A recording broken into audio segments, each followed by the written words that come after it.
And breaking news coming in as India Today accesses the Supreme Court order on the Sengar bail. Remember, the Supreme Court's order has now finally been accessed.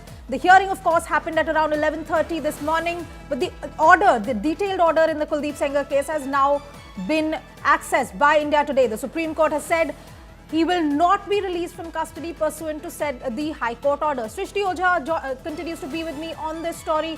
Srishti, the order of the Supreme Court is finally out, where they have said that since Sengar is separately convicted and sentenced in the earlier case, he is still in custody. What more do we know about the order?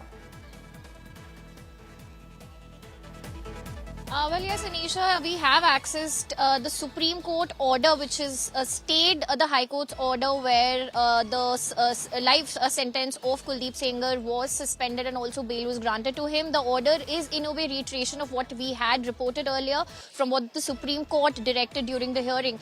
Important thing that the top court has said that it is conscious of the fact that usually when under trials or convicts are granted bail by trial courts or High Court, Supreme Court usually ordinarily doesn't interfere or stay that order without hearing the convict or the under trial. However, this case involves peculiar facts and circumstances. Now, why does this case involve peculiar facts? Is because, as we know, Kuldeep Sengar is already behind bars in another case related to the Unnao rape case, the case of custodial death of the father of the victim, of the survivor in the Unnao death case. So the present case is not one where if Supreme Court stays the High Court order, Kuldeep Sengar, who's already out, will have to go behind bars. It's a case where Kuldeep Sengar is already in custody, and therefore the impact on ground of this order would not be much. The impact would be more in a legal sense, where the High Court order would not be in operation till the time the Supreme Court hears this matter again in January. The top court has given a chance to Kuldeep Sengar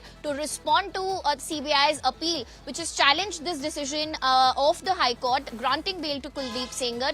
2 weeks time have been given to Kuldeep Sengar to file his response. So he has been given time by the top court to make his submissions, to make his arguments on merits. When the court considers this matter in January, one very important question that the top court will consider are the legal questions involved in the case, because remember, the High Court had passed that order on a technicality, on a technical legality, stating that being an MLA, since Kuldeep Sengar was an MLA would not fall under the category of public servant as far as offences under the POCSO is concerned. Because if we talk about the POCSO Act, if it's a public servant who's charged with an offence, the imprisonment is more, the punishment is more stringent. So this is what the order copy says, and the court will hear detailed arguments in January. Back to you. All right, thank you very much for that, Srishti Ojha. 20th January is when the next hearing in the Sengar case is going to happen.